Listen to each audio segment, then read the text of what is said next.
اور پھر سادھو سنتوں کی طرح رہنے کی کوشش کہا۔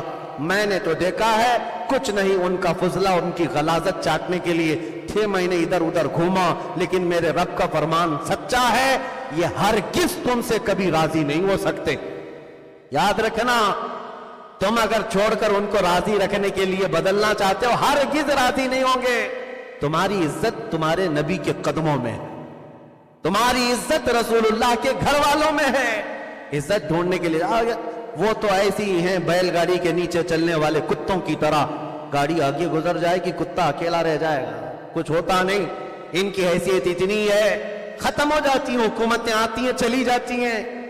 اگر تم ان کی ہم نوائی کے لیے اپنے ساتھ، اپنے دین کے ساتھ کوئی سودے بازی کرتے ہو، یاد رکھو ذلت و خواری تمہارا مقدر ہو جائے گی۔ میں جس وسیم رافضی کتے کے متعلق کہہ رہا ہوں، ہم نے اب سنا ہے اس کو وہاں سے بھی لات مار کر کے بھگا دیا گیا۔ کب وہ قبول کریں گے؟ ارے اپنی چھوٹی کاسٹ کے لوگوں کو وہ نہیں قبول کرتے تو ایک دوسرا دھرم بدل کے آئے ہوئے آدمی کو کب تک؟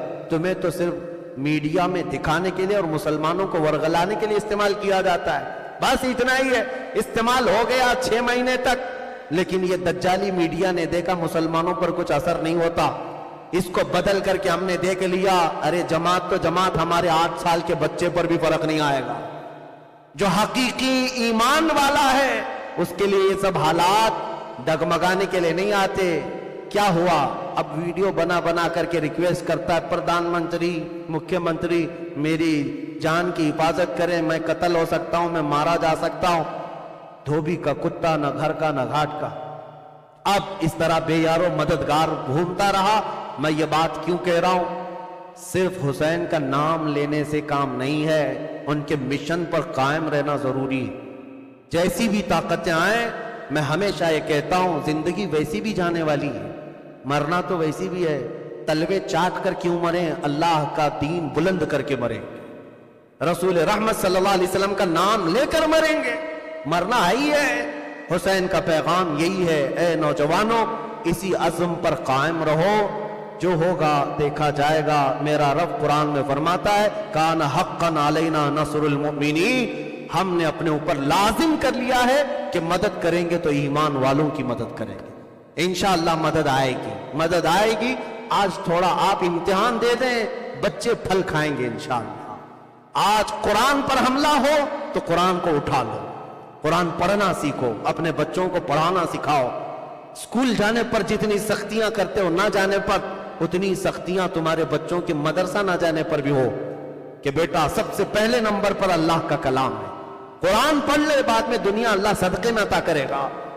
مسلمانوں تمہارے گھر میں یہ رواج آ جائے، آپ اپنے بچوں کو، کسی ایک بچے کو بھی، آج کا یہ میرا پیغام ہے خصوصی، میں یہ چاہتا ہوں کہ ایک گھر کا بچہ بھی جاہل رہنے نہ پائے، قرآن سے غافل رہنے نہ پائے۔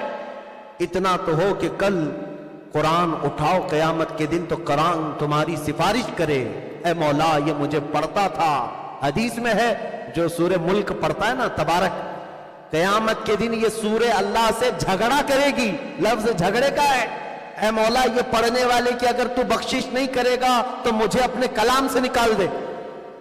رب تعالیٰ سورہ ملک تبارک کے اس مقدمے کو سن کر فرمائے گا تجھ کو پڑھنے والے کی میں نے بخشش کر دی، جا تو اسے جنت میں لے جا۔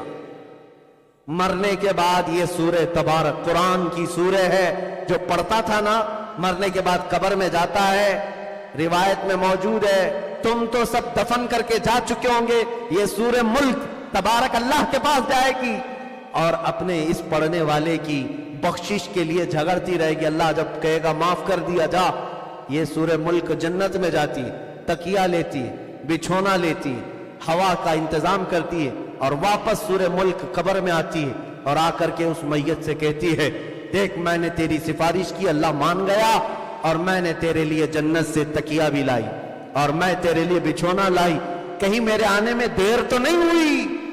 میت سے سورہ ملک یہ کہتی ہے جو قبر میں ہمارے لیے ساتھ ہے وہ قرآن ہے، آج اٹھاؤ قرآن میرے عزیز۔ ظالم کتے اگر قرآن کو جلا رہے ہیں تو اس کا جواب یہ ہے کہ ہر بچہ قرآن اٹھائے۔ ہمارے خاندان میں یہ عزم کرو ایک بچہ تو کم از کم حافظ قرآن ہونا چاہیے کہ نہیں ہونا چاہیے؟ آپ یہ عزم کرو, کالج پڑھاؤ, یونیورسٹی پڑھاؤ, ڈاکٹر بناؤ, انجینئر بناؤ, کیا فرق پڑتا ہے حافظ قرآن انجینئر بن جائے؟ کیا فرق پڑتا ہے تمہیں ڈاکٹر بھی ہو اور حافظ قرآن بھی ہو؟ آپ دنیا ضرور پڑھائیں لیکن بچوں کو بچپن سے حافظ قرآن بھی بنائیں. کل کو اتنا تو سامان ہوگا, ہم مر جائیں تو ہماری قبر پر یہ قرآن پڑے گا, اللہ ہمیں معاف فرما دے گا. اللہ کریم حسین اعظم کے اس پیغام کو پوری دنیا میں پہنچانے کی توفیق عطا فرمائے.